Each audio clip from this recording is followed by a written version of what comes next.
Hello दोस्तों, हरे गीतांजलि तो voice of soul channel में आपका स्वागत है। शब्दों की चोट कितनी गंभीर होती है। मैं एक पांडव की कथा, जिसमें पांडव और द्रौपदी से संबंधित है।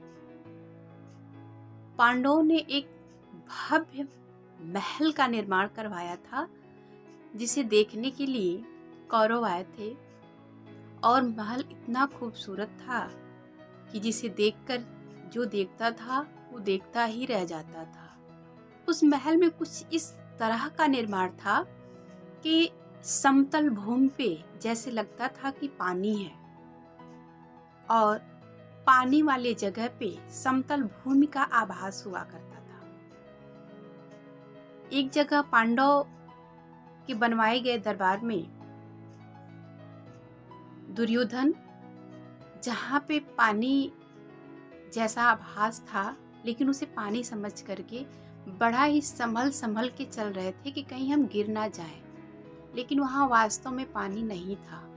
लेकिन जहाँ वास्तव में पानी था वहाँ पे नॉर्मल फर्श जैसा आभास हो रहा था। तो उनको लगा कि जैसे पिछली मैं चल के आ रहा हूँ, जो फर्शों पे पानी का आभास हो रहा था, यहाँ पे भी वैसे ही आभास हो रहा है।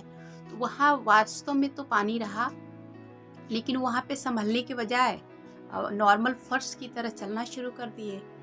तो वहाँ पे दुर्योधन पानी में गिर जाते हैं, और उनको गिरता हुआ देख के द्रौपदी अट्टहास करते हुए कहती हैं कि अंधे का पुत्र अंधा होता है। ये बात दुर्योधन के मन में ऐसी कुंठा जगाई कि वह द्रौपदी से उसका बदला भरी सभा में चीर हरण करके लिया, और फिर उसका परिणाम महाभारत।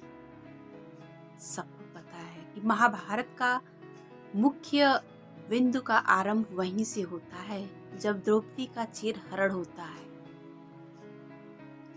तो हम कहना ये चाहते हैं कि वास्तव में इंसान कहने को तो कुछ भी कह जाता है, लेकिन उसकी बातें हमें कहाँ चोट पहुंचा रही है, या सामने वाला उससे कितना आहत हो रहा है, कितना दुखी हो रहा है, ये हम नहीं जानते हैं। लेकिन जब सामने वाला आहत होता है तो उसके मन में एक कुंठा बन जाती है, और वो आपसे उसे वापस देने की जिद लगा रखा रहता है। अगर आपने मेरा अपमान किया है और आपने मुझे दुख दिया है तो मैं भी जरूर दूंगा। वो आपको तत्काल में कोई जवाब भले ना दे, लेकिन उसके मन में कहीं ना कहीं ये बातें रहती है। तो इसलिए जब भी हम किसी को कुछ भी कहें तो हम अपने शब्दों को थोड़ा संभाल के बोलें कि क्या अभी हम अपने मन से जो भी बातें कह रहे हैं, जो भी सामने वाले को कह रहे हैं, क्या उसका प्रभाव पॉजिटिव होगा या नेगेटिव होगा? क्या सामने वाला इससे आहत तो नहीं हो रहा है? क्या मैं सामने वाले को जो शब्द कह रही हूँ उससे उसे पीड़ा अगर हो रही हो, तो अगर दूसरा मुझे वो शब्द कहता है तो मुझे भी पीड़ा होगी। तो अगर हम ऐसे भावनाओं से अपने आप को संजो लें तो शायद महाभारत जैसा युद्ध ना हो। हम महाभारत शब्द बहुत बड़ा शब्द है, मैंने एक द्रौपदी का उदाहरण दिया है, लेकिन वास्तविक जीवन में हर व्यक्ति रोज एक महाभारत से गुजरता है। चाहे आपका ऑफिस का बॉस हो, चाहे आपका चपरासी हो, चाहे ओवरटेक करने वाला कोई व्यक्ति हो, चाहे आपका विद्यार्थी हो या आपका बेटा हो, अगर हम उसे कुछ अपशब्द या उसे चुभने वाली बातें कह देते हैं तो उसके मन में वो बातें कहीं ना कहीं कुंठा कर जाती है, और वो अपने मन में हर रोज ये सोचता है अभी मेरा वक्त खराब है, लेकिन कल मैं इसका जवाब आपको जरूर दूंगा या दूंगी।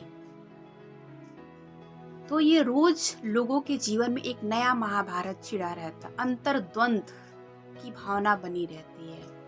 तो हमें ऐसे नकारात्मक अंतर्द्वंद हमारे अपनों के बीच में ना हो, ऐसे हमें शब्दों से बचना होगा। और जो शब्दों के बाढ़ चला रहे हैं आप उस पर नियंत्रण रखें, जो बहुतों को घायल कर रही है और हर रोज एक नया महाभारत रची जाती है। Thank you for watching. Channel को सब्सक्राइब कर दीजिएगा।